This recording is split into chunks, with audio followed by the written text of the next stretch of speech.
طبعا عشان مساحة الفيلم ما تطولش هنفك المسمارين اللي هنا، ونبتدي نشد الجراب ده لورا نص سنتي كده، تسحب الغطا هتلاقيه خرج معاك بكل سهولة.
وبعد ما فكينا الغسالة تيجي بقى تفك عشان تحل المشكلة بتاعة تسخين المية. الغسالة ما بتنضفش، ما بتخرجش مية سخنة. ده السخان. بعد ما نفك اسلاك وكده بتفك الصامولة بهذا النظام بدون ان تلجأ الى فني.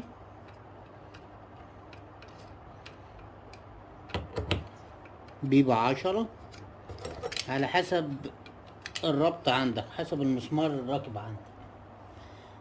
وتبتدي تنزعها كده، هتفصل الجزئين عن بعض. هتلاقي الجزء ده اتسحب لوحده لفوق كده.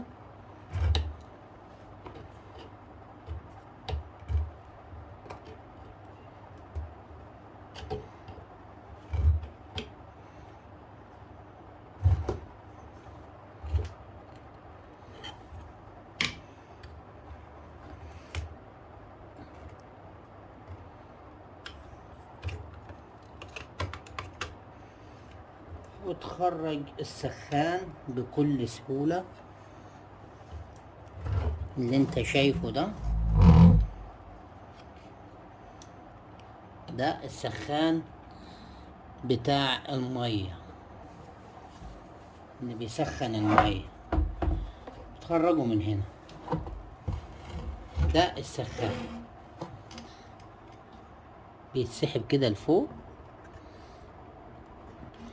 يتقسم لجزئين كده، بتخرجه بتطلع القديم وتروح تشتري واحد جديد وتركبه، وخلص الموضوع. ونبتدي نرجع نقفل الغسالة بتاعتنا تاني بدون ان نلجأ الى فن.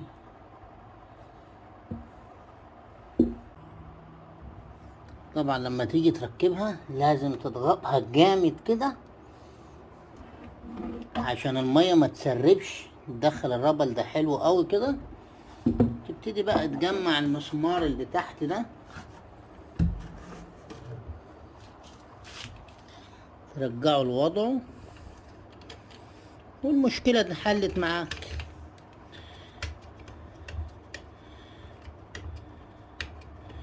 بدون ان تلجأ الى فن.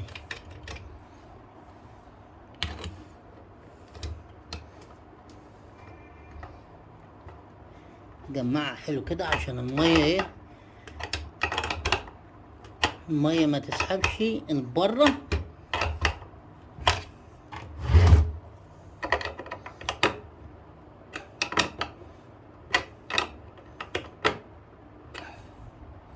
يا ريت لو كنت استفدت من الفيديو، يا ريت ما تنساش تدعمني بلايك، ما تنساش الاشتراك في القناة ليصلك كل جديد. نشوفكم في موضوع أجمل يا حضرات، إلى اللقاء.